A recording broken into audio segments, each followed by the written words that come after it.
Broadcasting from the business capital of the world, this is the Podcast Business News Network.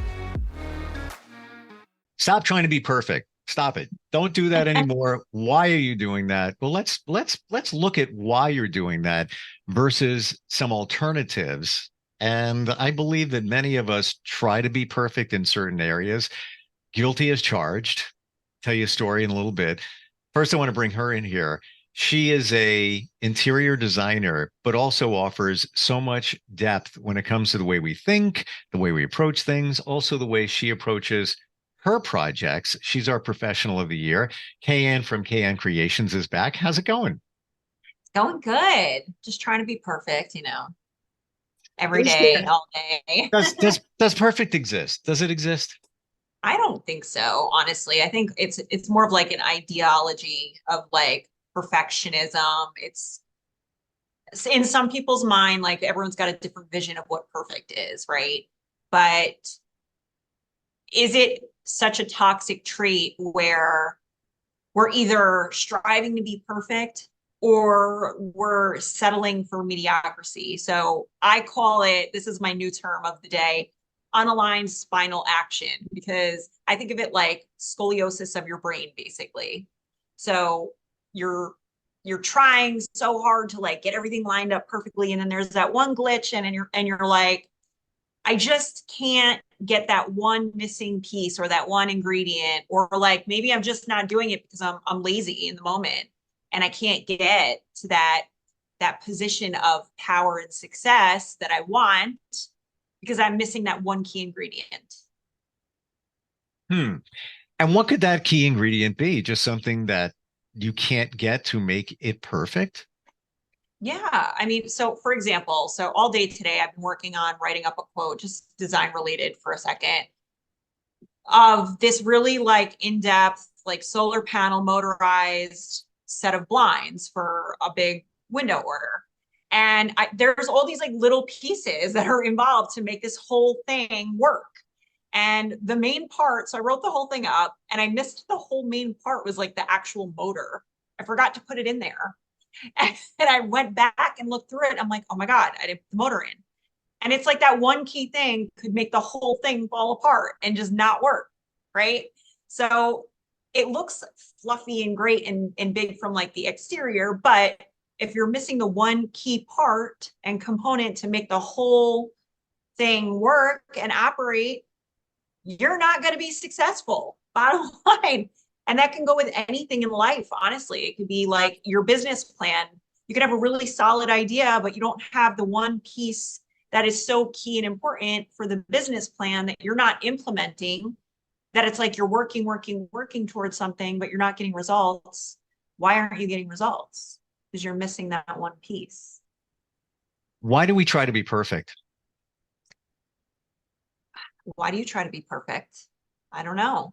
I'm not trying to be perfect anymore, but it took me years and years and years to finally figure that out. And I was going to grab, there's a newspaper clipping in my office right over there when I was 17. And I was wanting to be a cartoonist when I was younger. Came very close. Library did a display of me when I was 17 and did that article. It's on the wall. And there's a quote in there that says, at 17, I'm a perfectionist. And then there it started. But I think many people, myself then included, and years later, you use that label to be a somebody. It's got to be perfect. It's got to be perfect. And it's to make up for things that aren't perfect, where maybe you had issues when you were younger, going back to your childhood, where you just now you feel it's got to be perfect. Even to the point, not long ago, my kids would be running in a hallway. I'm like, stop, stop, stop. You're going to mess up the walls. And I mean, repaint is, and I'm like, stop, jerk. What are you doing? Who cares? Let him scrape up the wall. All right. So I got to paint it again, whatever. But I would let that get in my way because I wanted, the walls to be perfect. Nothing's perfect. If you try and make it perfect, it's impossible. But I believe we try to be perfect because of reasons in our childhood. If you trace it back, there's incidents, there's things. I don't mean horrible stuff, but whatever. There's things back there that lead to the perfectionism. Now, what did you call it? spinal, Unaligned spinal action. unaligned spinal action. So is that versus perfectionism? Yeah. So basically, okay, I know adults in my family who, they work hard, but they have always like they've worked hard enough to get to a point and then they just stop at that point. They don't work beyond a certain point. So like, and I've noted and I've like studied this amongst people in my path where you see that someone's putting in the effort, they're working hard, or they're like assembling something. And you assemble it to a point where, okay, it works and it's fine, but it could be better. It could be better. So you're just like getting it to like a baseline instead of what it should be. And to me, that's like mediocrity, right? It's mediocre. Like it could be better. I don't want to agree with you because I feel it's a fault of mine, but I agree. I Like do it too, though. it's I've caught horrible. myself doing it. It's like I'll do something. I'll record a commercial for radio, whatever. Instead of one or two takes, I'm like, that sounds fine. Let me do it again. That's good. Let me just try to one more. Let me just punch up one word. I'm like, anybody else listening to it would say, dude, they all sound the same. What's the difference? What are you talking about? And I'd be like, no, just a little bit on the T at the end, blah, blah, blah, blah, whatever. I don't know what it is, and I'm not trying to be perfect, but and I've abandoned the perfect. But in what you're describing, I look at it as, well, why not? Let's just for fun. Let's see what it could sound like. I don't know why. It's almost a waste of time. You could be doing other It stuff. does. It takes up a lot more energy to try to be perfect. And I get it. You want to come off as like somebody who's got it all figured out and together. And we all do, myself included. But there comes a point where like you kind of reach a threshold of exhaustion. Like I've reached a threshold of exhaustion when I'm trying to figure something out. I can't figure it out. I'm like, you know what? I've got it. I did it. It's fine. It's good enough. I did that with my business for years. And I thought like, okay, I started my business. Checkpoint. I got a few clients. Checkpoint. I executed the job. They're happy. Checkpoint. But like when I look back on how I executed certain jobs, it allowed me to kind of like, remold and reshift how I operate and improve, how I operate basically. Do you So it feel wasn't. like doing it perfect or striving for that is going to lead to better stuff? Like if I do this, if I do this project, great. And yeah, we want it to be great, but like put in even more effort. Just like it's a little bit more. Let me push a little bit more that there's going to be a payoff. Somebody will see it and that'll lead to something else, lead to something else, whereby if you just did a great job, which you always do, it's fine. It'd be perfect. It's okay. But you push a little bit harder, uh, hoping for, a payoff or somebody to give you even more praise. Why do we do it? I think it's just more for the fact that we can say that we tried our best. Like no matter what the outcome is. Because here's the ugly truth. If you half-ass something, you're going to get a half-ass result. For sure. I'd rather whole ass it and get a whole result. You know what I mean? Well, yeah. And that's the way to think of it. 100%. All right. So here's half-ass result. Here's whole, and then it's all there.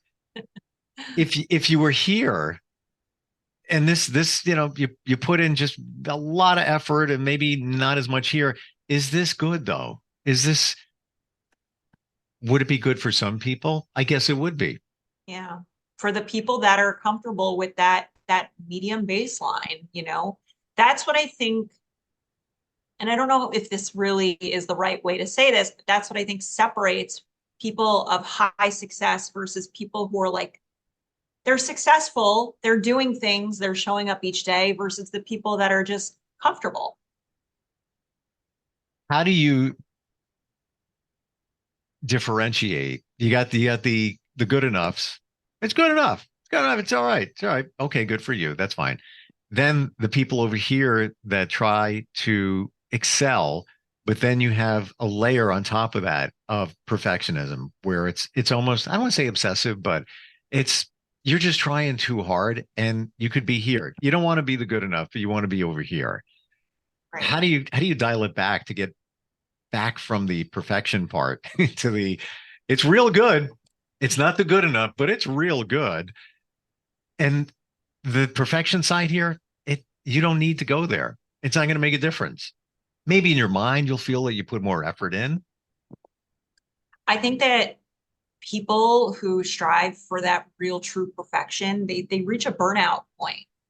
I've had conversations the last few days with other business owner friends of mine who they're in the burnout phase Mm, 100%. They've lost their passion. They're over it. They don't like what they're doing anymore. And they're just uninspired. And it's because they've strived so hard for that perfection.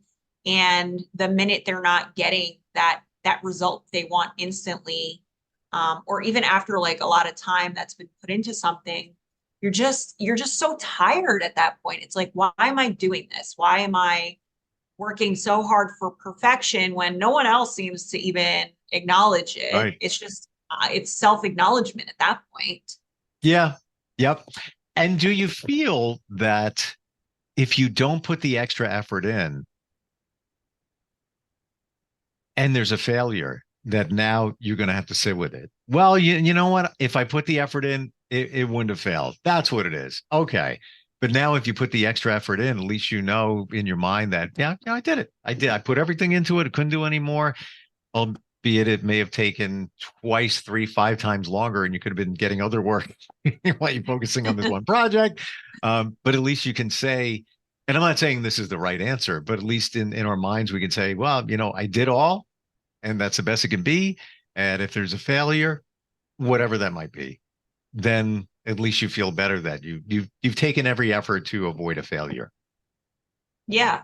Well, so that's kind of where I am right now. Like, and this is like a rabbit hole of a problem for me as a creative and an entrepreneur. For me, like when it comes to design, trying to figure something out, perfect it, and being okay with the result being it looks good, people are happy. Sure, maybe I could have done better.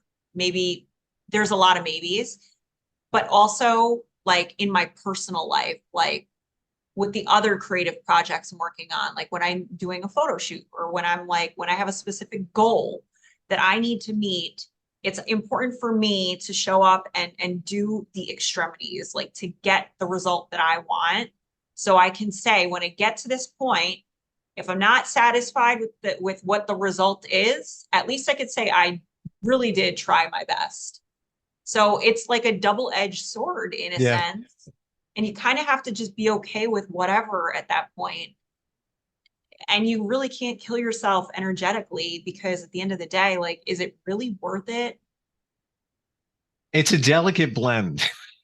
Yeah. And I operate the same way.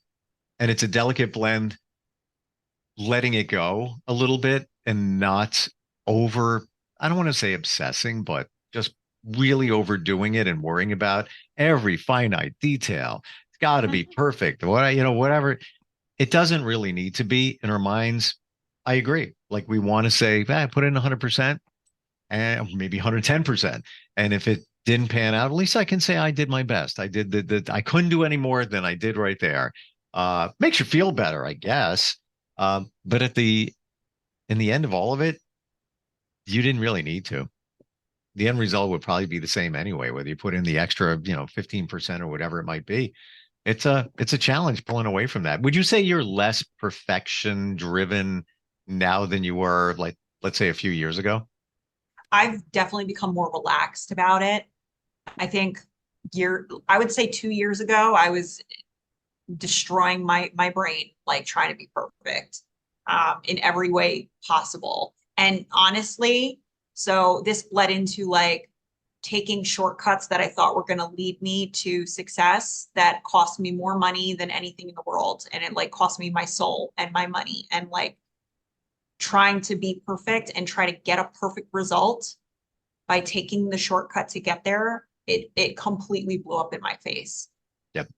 Yeah. So now I'm just more relaxed and I'm like, I can't go through that again under any circumstance. It is not worth it at all. It's not worth it. And it was self-imposed. It wasn't like somebody said, KN, you've got to make this perfect. Make sure that this is no, we do it to ourselves. Yeah, and we don't give ourselves enough credit sometimes too. Like for us, from an outsider looking in, it looks like it's phenomenal. Whatever it is, whether it's something you're building, you're designing, a lifestyle you've created for yourself, a relationship you have with somebody, or friendship, whatever it is, your exterior, you're not giving yourself enough credit because you're too hard on yourself. You're not seeing, you become blind to your own beauty, like your aura and your success and that vibration that people are seeing, but you're just not seeing that within yourself. Again, and then you sit back and you're like, why can't I see that part of myself that other people are seeing? And it makes you like kind of shift your perspective. Like, oh, I need to really relax a little bit.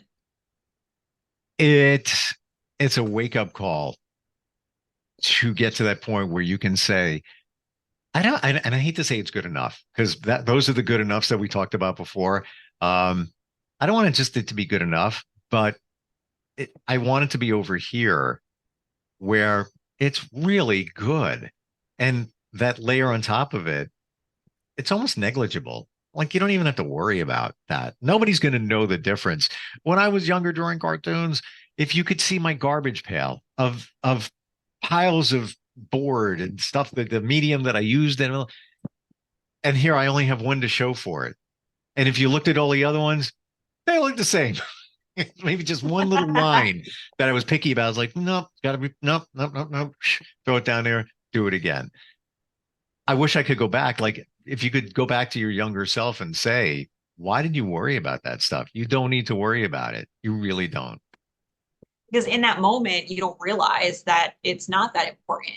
Every person I've had a conversation with who has been severely bullied as a child, it bled into their adult life. Just as an example, like these are people who are so extremely fit, like they need to be in the gym for 3 or 4 hours a day. They need to eat incredibly clean. They have something to prove to these people that really hurt them when they were very young.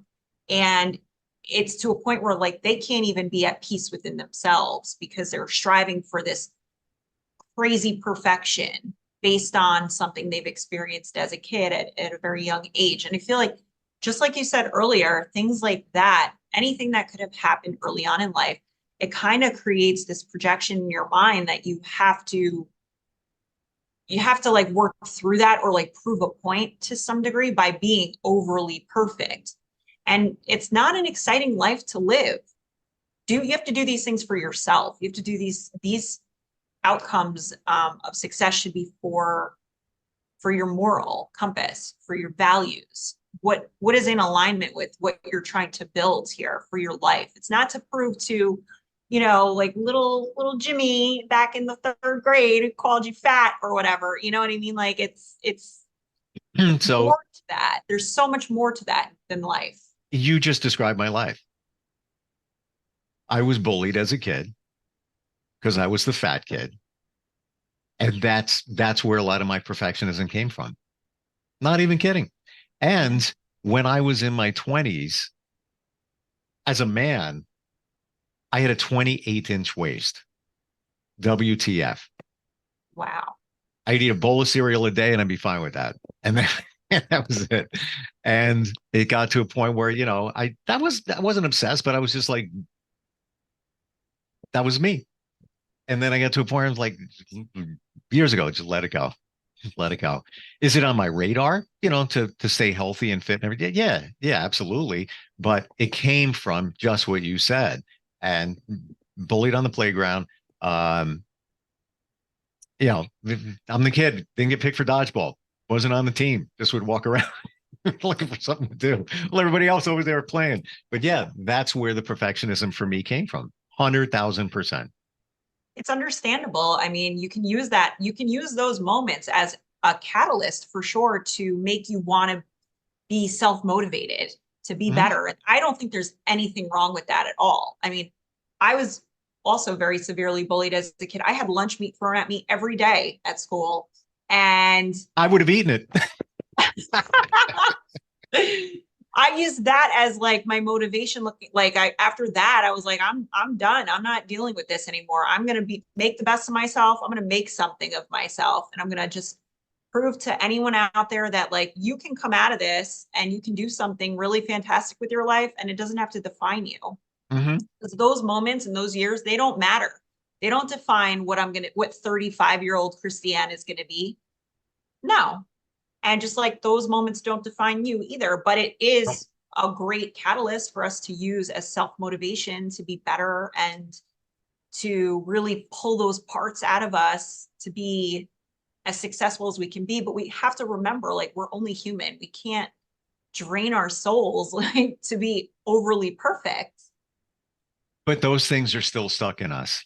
Yeah. And until you confront them, identify them, and find a way to move past them, then you're going to be stuck in that cycle of, you know, whatever it is, whether it's perfectionism.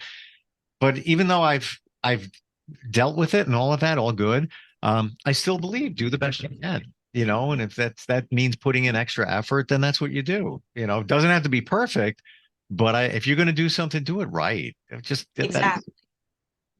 that's That's it right there. If you're going to do something, do it right. I mean, and you can't be upset about not getting results for work you're not putting in. You can't. exactly.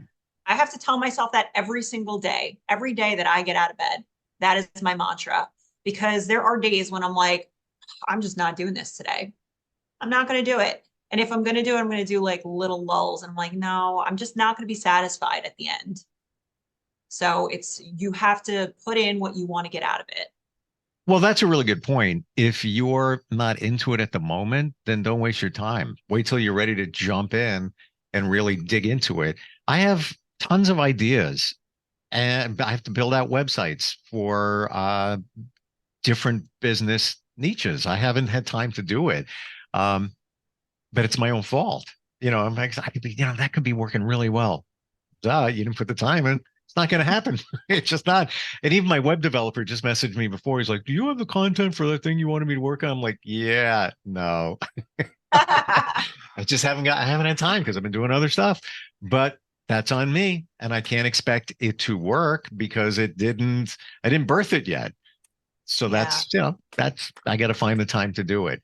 But I know, and everybody operates a different way. I know that I need to set the time aside, like one full afternoon of writing content, copy, and all of that, and it'll be fine. I can't piecemeal it. I got to dig in. Rainy day. I wait for a rainy Yeah. day on a weekend and do it. And everybody has a different mode of operation, but that would be mine.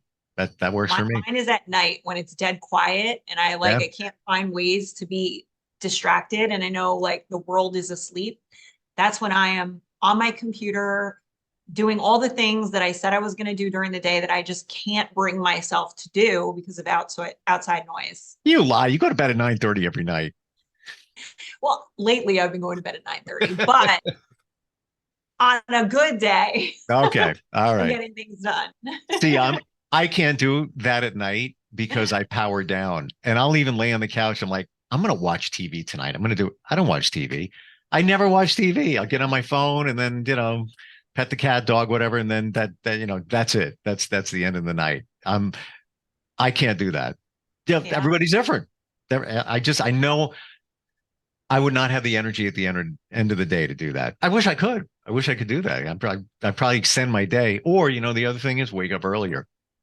That's also on my radar. Got to start doing that. Yeah. Let's do. Yeah. Hard to do if you're a night owl. Yeah. Yeah. I like sleeping though.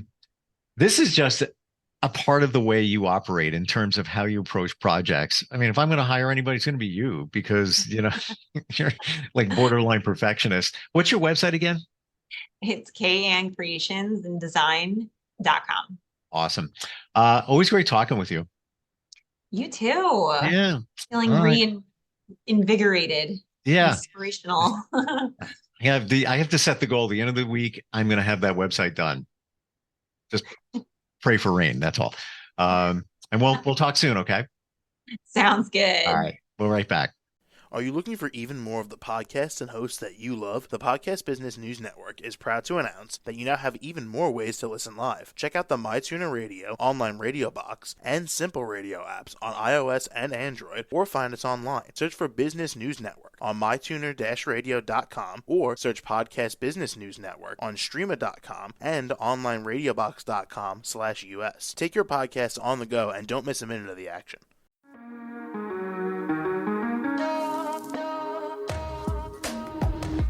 Broadcasting from the business capital of the world, this is the Podcast Business News Network. For nearly 2,000 severely injured veterans, everyday life has become filled with barriers. Day-to-day simple tasks can become pretty daunting. I have to carry my chair up 2 flights of steps or have somebody do it for me. What scares me the most is just the falling. When I'm struggling with my house, I think, to have that one great barrier just knocked down, it's crucial. Home for Our Troops is a wonderful nonprofit that builds a mortgage-free, fully adaptive, handicap-accessible house. And there's no catch. It'll be our very first home that we've ever owned. This is a game changer. This is where your life begins again. We need you to join us in completing this important mission. Please visit hfotusa.org and help build homes and rebuild lives. Because of you, everything's going to be okay.